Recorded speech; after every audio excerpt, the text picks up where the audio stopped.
Wabarakatuh mga kapatid. Sementeryo ng Islam, ng Muslim dito sa Talibon, Bohol.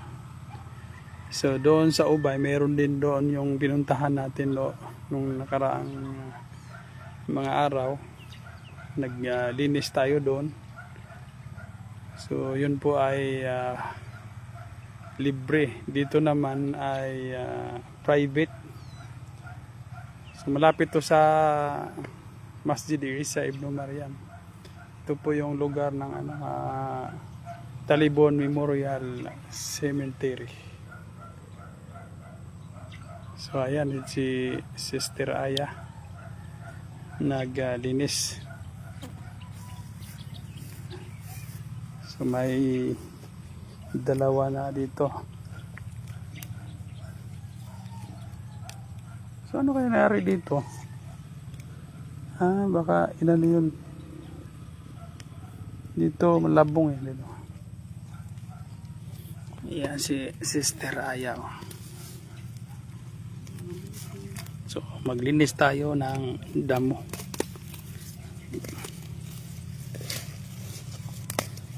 Ayan.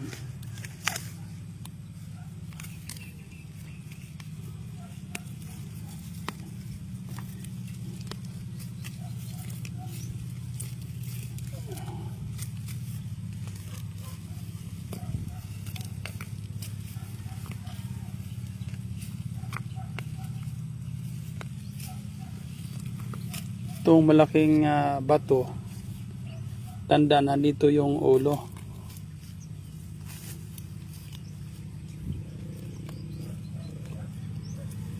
Punan natin ng damo.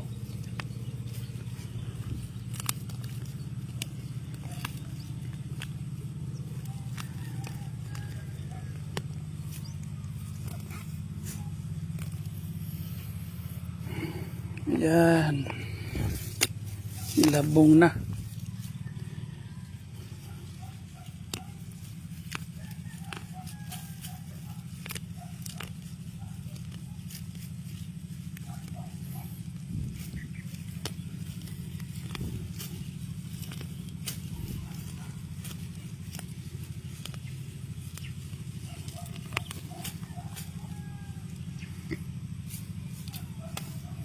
Nahilo na Pag sunod balik nito, meron naman ulit.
Final destination.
Ayan, linis na.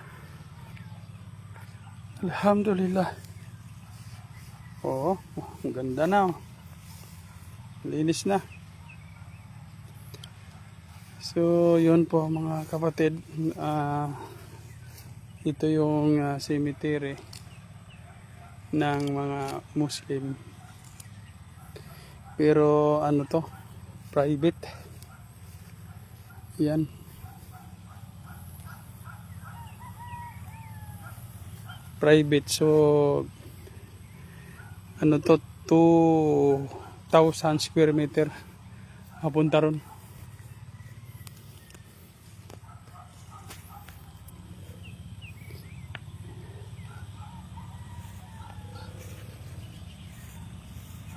So, in-encourage tayo na bumisita sa mga sementeryo para maalala natin na balang araw tayo rin ay napupunta rin dito. So, ibig sabihin mga kapatid, yung buhay natin dito sa mundo habang buhay tayo ay dapat papakinabangan para doon sa final destination, ang kabilang buhay. So ang buhay dito sa mundo ay maiksi lamang. Kaya kung meron kang mga kailangang gawin mo na lahat. Meron kang mga kabutihan, gawin mo na yung ayon sa katuruan na gusto ni Allah subhanahu wa ta'ala. Ibig sabihin kung ano yung ibinaba na batas o katuruan ni Allah subhanahu wa ta'ala sa kanyang mga propeta ay sundin po natin. So sa ngayon na panahon ay nasa panahon tayo ni Propeta Muhammad. Bakit? Dahil siya ay last prophet, ang huling propeta. Si Jesus Christ ay tapos na po ang kanyang panahon.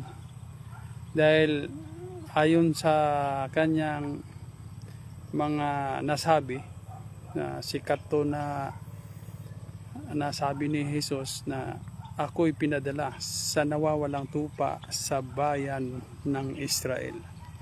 So doon pa lang mga kapatid, alam na natin yung mensahe pala ni Jesus o ang kanyang pagkapropeta ay para lamang sa nawawalang tupa sa bayan ng Israel. Hindi kasama Pilipinas, hindi kasama ang ibang pang mga bansa, dahil specific ang sinabi ni Jesus na doon lamang siya sa nawawalang tupa sa bayan ng Israel. So ngayon ang problema mga kapatid, paano naman tayong hindi nawawalan tupa? So wag tayo mag-alala dahil hindi tayo pinabayaan ng tagapaglikha. Sinabi niya sa huling propeta, "Wama o Muhammad, wama arsalnaka illa rahmatul lil alamin." O ikaw o Muhammad, pinadala ko ikaw bilang awa sa sangkatauhan. So si Propeta Muhammad sallallahu alaihi wasallam ang huling propeta. Sinabi niya pa na o Muhammad, wa makana Muhammadun aba kalimutan ko na. Makana Muhammadun aba ahad min rijalikum walakin Rasulullah wa khataman nabiyyin. So sinabi ni Allah subhanahu wa ta'ala na ikaw o Muhammad, hindi ikaw ama ng sinong mang kalalakihan, subalit ikaw ay kataman nabiyin, ay huling propeta, huling sugo. So si Propeta Muhammad sallallahu alaihi wasallam ay huling sugo. So sa ayaw mat sa hindi ng ating mga kapatid na hindi Muslim, sila po ay nabilong sa huling propeta. So kung hindi nila tatanggapin, wala pong kaligtasan. Tulad po yan sa panahon ni Noah. Nung hindi naniwala kay Noah, hindi naligtas. Ganon din sa panahon ni Jesus. Sa kanyang kapanahunan, sabi niya, ako ang daan. So, yung pagkasabi ni Jesus na siya ang daan, hindi yun pang kalahatan. Doon lang yun sa kanyang nasasakupan. Kaya, sa ating panahon ngayon, si Propeta Muhammad. Kaya mga kapatid, sa ating mga hindi Muslim, ay tanggapin nyo na. Dahil maikli lang ang buhay dito. Balang araw tayo ay susunod din sa ating mga mahal sa buhay na nauna na sa atin. Naway tanggapin ni Allah subhanahu wa ta'ala ang kanilang mga gawain. Naway mapabilang sa mga salihin, mga kinaawaan ni Allah subhanahu wa ta'ala. Ayun, so hindi tayo magtagal, tayo na ay magbibiyahe.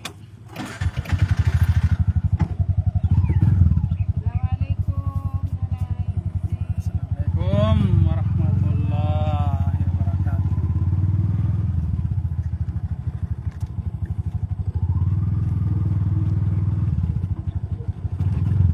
Dito maganda kasi kung malapit lang cemetery,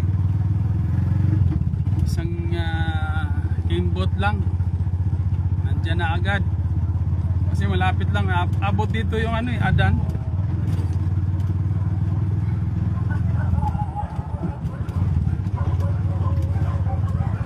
Daming aso dito.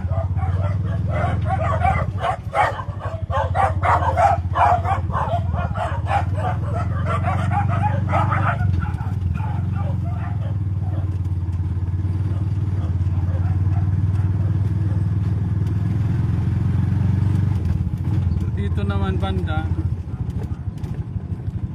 mga hindi Muslim. Itong area na to, pero doon sa dulo, specific area yun sa ating mga kapatid Muslim.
Nandito na tayo sa approaching tayo sa Mr. DIY.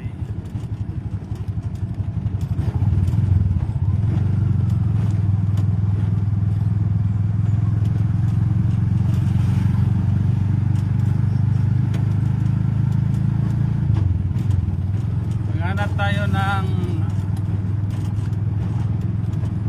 pandesal.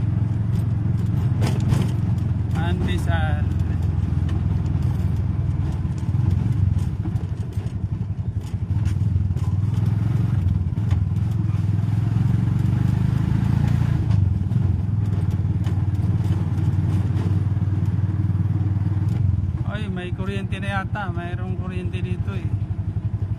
Burnout kasi kanina.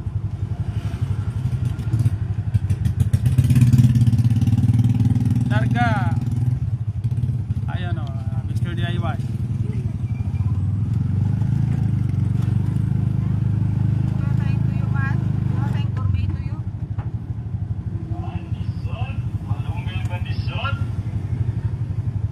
Ganda kaya tuyo, man. Tingnan mo. Tuyo. Tuyo ang palaya. Palaya, ang ganda rin. Ako muna bayad, ako na kailan. Ha? Ako bayad. Ako daw magbayad mga kapatid. Ako muna tayang.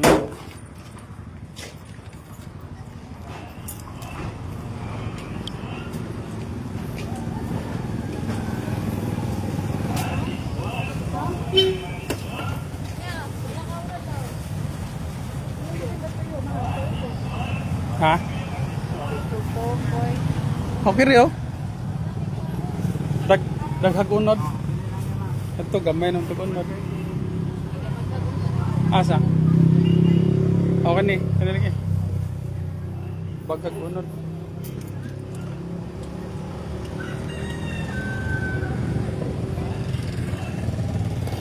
Pila kilo to 40. Dami daghan to. Daghan na. Sabihin ko mga gourmet. Ah. Pila? 53.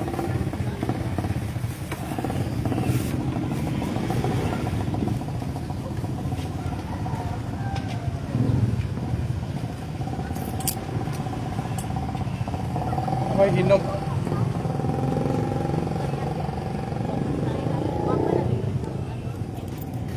Pilion.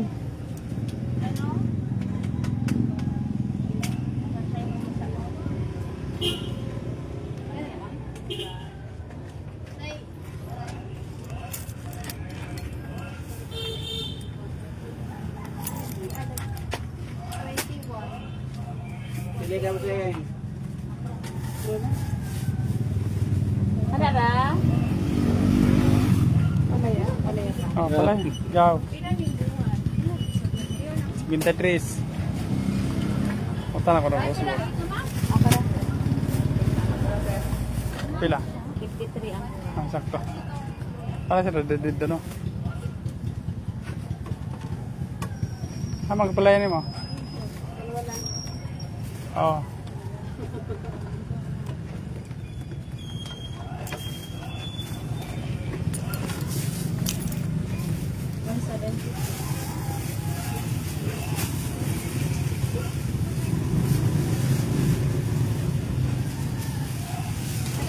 One. 28 ate Mek. 3 Diyan naman.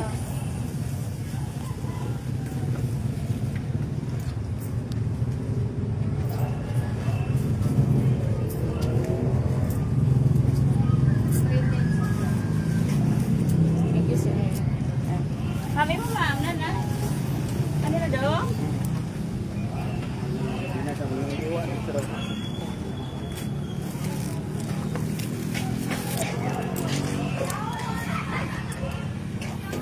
$170. Tuyo lang, gulay. Tuyo at gula. Yan oh. 170 na yan.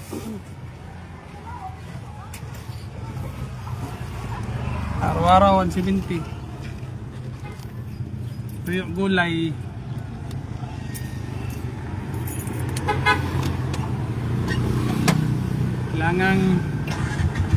Kailangang mamasada.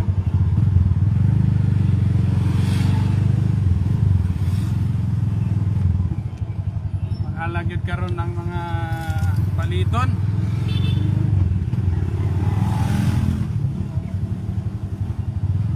Pero dito pa ko sa Dubai, Saudi. Libre man.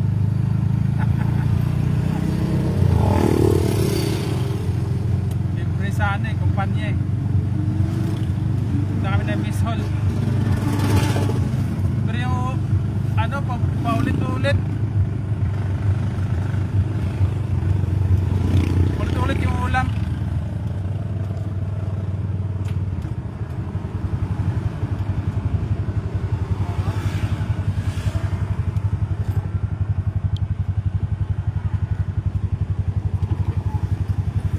30. 30.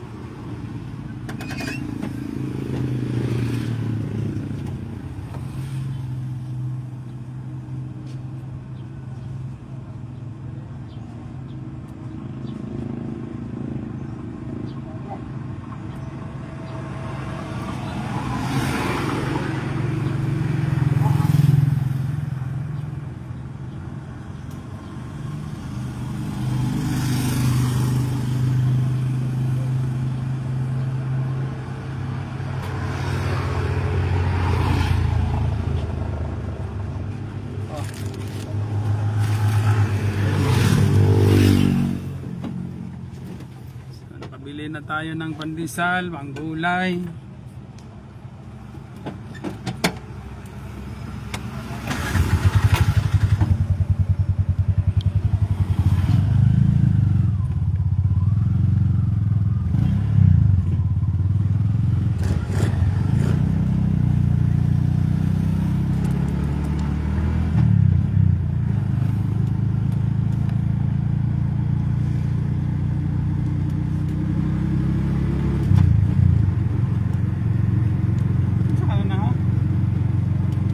Lamang kung ano yung tinda niya.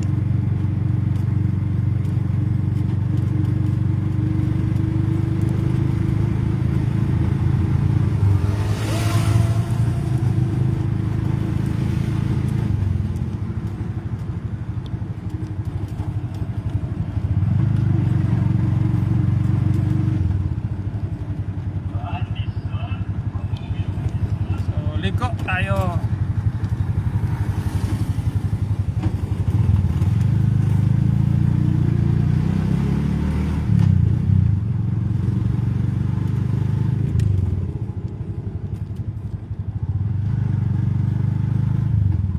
Pasada dito, ano yung one way lang eh. Yung isa natambakan na ng lupa.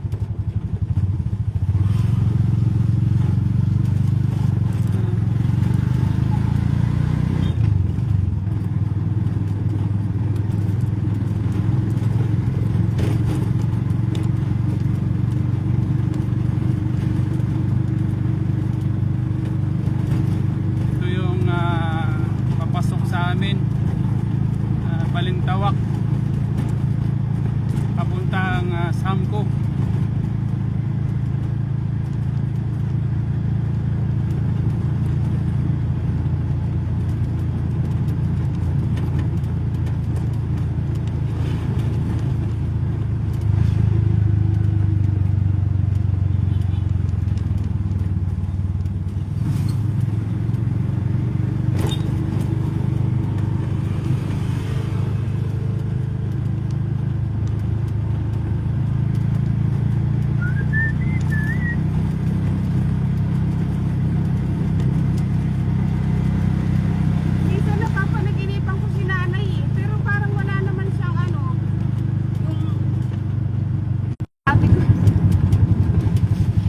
Si ate nag-Muslim.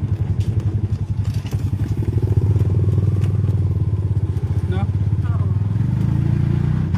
Alhamdulillah.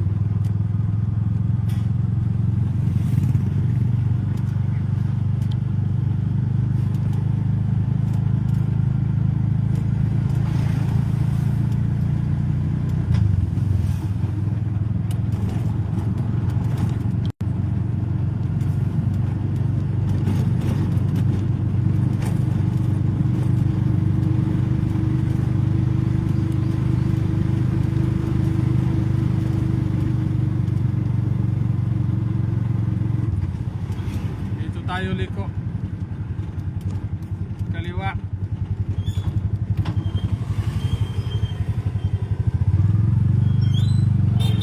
Kaliwa.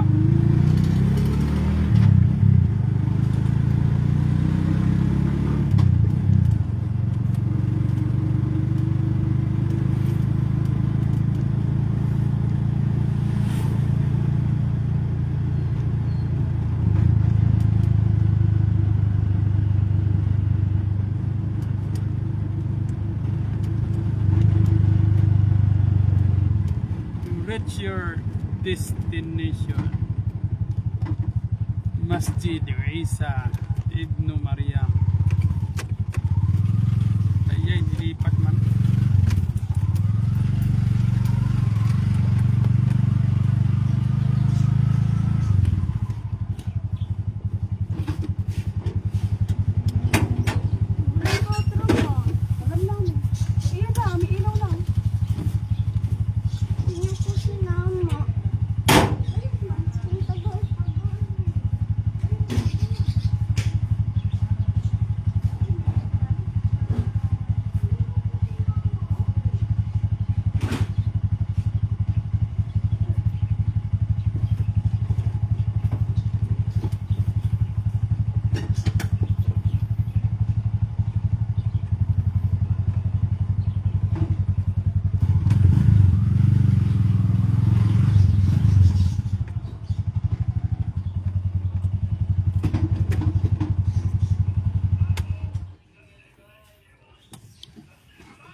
So dito lang mga kapatid, assalamualaikum warahmatullahi wabarakatuh. Shout out diay kay atong igsoon Rashid Hamago.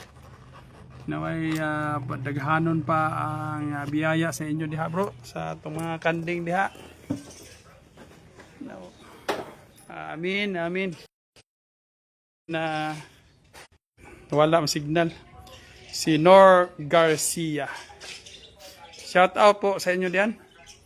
At ako na magpaalam o magbilin sa inyo. O assalamualaikum warahmatullahi wabarakatuh.